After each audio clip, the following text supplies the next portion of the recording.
Shaqued, please. Thank you.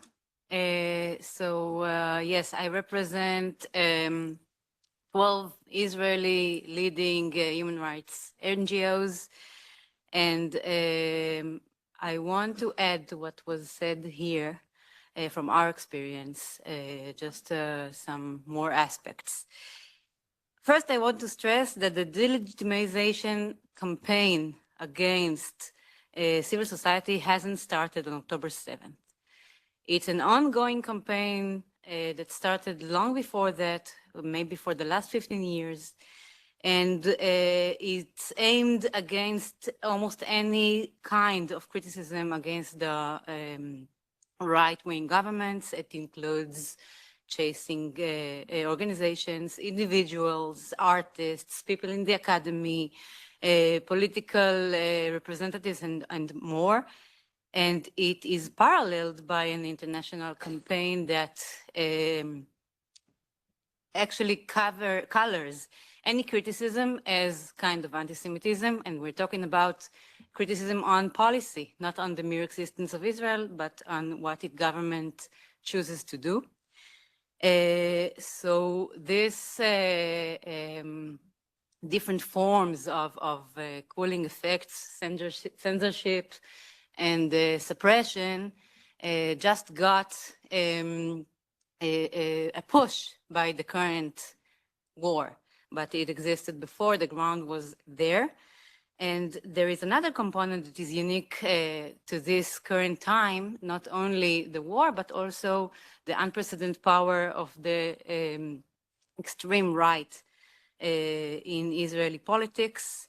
And with the combination of the two, we see an escalation. It's important to understand that it is not just a part of a global trend, a populistic trend maybe. It has a unique motivation that is grounded in the values of that extreme right, in the principles of the government, the written document that was written when it was formed back in the beginning of 2023. It declares the entire land of Israel as the land dedicated to the Jewish people, including the OPT. And it's important to understand that the far right annexation vision is what provides the context to the judicial overhaul in Israel, to the political suppression of opponents. The checks and balances are not only aimed at silencing opposition, but also at removing actual barriers to implementation of this agenda. This is evident in many different fronts that I'm going to mention. And the logics behind this change or overhaul is creating, it can be named shift of elites, it can be named a new hierarchy in which the top priority are regime supporters, then regime opponents, then Palestinian citizens of Israel. It's very clear and evident through legislation, through enforcement that is answering this kind of hierarchy. And it serves the suppression not only within the Green Line, but also in the OPT, whether it makes it easier, both technically and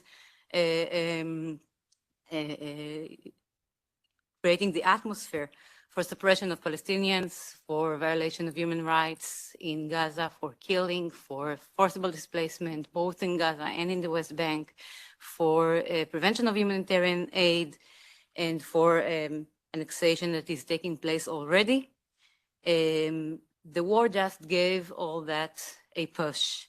And we see a rise in suppression of any criticism against this policy, any suppression of any mentioning of international law.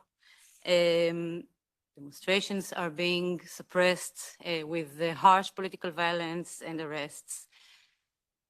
Media doesn't have to be censored. It does its own internal censorship already, as well as international criticism that is tackled with a very strong propaganda machine by Israeli Foreign Affairs Ministry and bodies, and NGOs. We, the organizations in Israel, usually seek support in one of the last arenas where human rights still matter, which is the legal arena and the court system. But we already feel the effect of the judicial overhaul there after many years in which mainly conservative judges were appointed to Supreme Court. Now in the last 2 years almost, no new judges were appointed. The result is that we have, instead of 15 judges, 12, most of which are conservatives. The chances of getting a liberal panel to for our appeals are lower than ever. Appeals that are very urgent, dealing with human lives, such as humanitarian aid to Gaza, such as the need for medical evacuation, such as prevention of access from ICRC to detention facilities. Those appeals, led by the organizations of the platform, are not yet discussed in Supreme Court. They have been pushed over and over for months now. People are dying at that time. And even if a judge is liberal or just professional and wants to do his job or her job, they are now facing an unprecedented trend of demonstration within the court hall. People, right-wing activists, yell at judges, threaten judges, and you actually have to be courageous to be a judge in Israel today. And this is felt by the organization. We also feel a change in the attitude of the banks who decide on their own initiative to censor, monitor, control our budgets, money transfers, donations that we receive. In 2 cases at least, organizations were threatened that their bank accounts would be closed, shut down, and needed to go to court to have them active. And I'll deal last with the Knesset that regathered after the summer break a month ago, and we see an acceleration of the judicial overhaul using the security situation as an umbrella to push even more limits to freedom of speech under the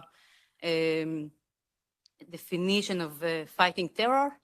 We see new bills widening the definition of terror support, of measures that can be taken against institutions that allow different forms of criticism, such as academic institutions that might be denied of budgets if they don't fire workers who criticize or support terror. Now the definition is much wider. If you say, if you express solidarity with Gaza, you might be supporting terror. There are also, there is also a legislation that is taking place now, a legislation process to limit the option of Arab citizens to be elected in Israel. Against, it's under terror support, but any Arab is now a suspect in supporting terror, and we see it as a way to deny their participation in the elections in the future. And of course, a very, very extreme and unprecedented measure by the Ethics Committee of the Knesset of suspending a Knesset member for half a year. His name is Ofer Kasif. He's the only Jewish member of the Arab Party, who signed a petition, public petition, supporting the lawsuit against Israel in The Hague, and also expressed in several cases solidarity with Gaza and criticism over the army operation there. And the suspension of a parliament member is something that has never happened for that long period of time, not even to those extremists from the right encouraging genocide and other war crimes. This is only saved for one side of the political spectrum. I need to finish? Okay.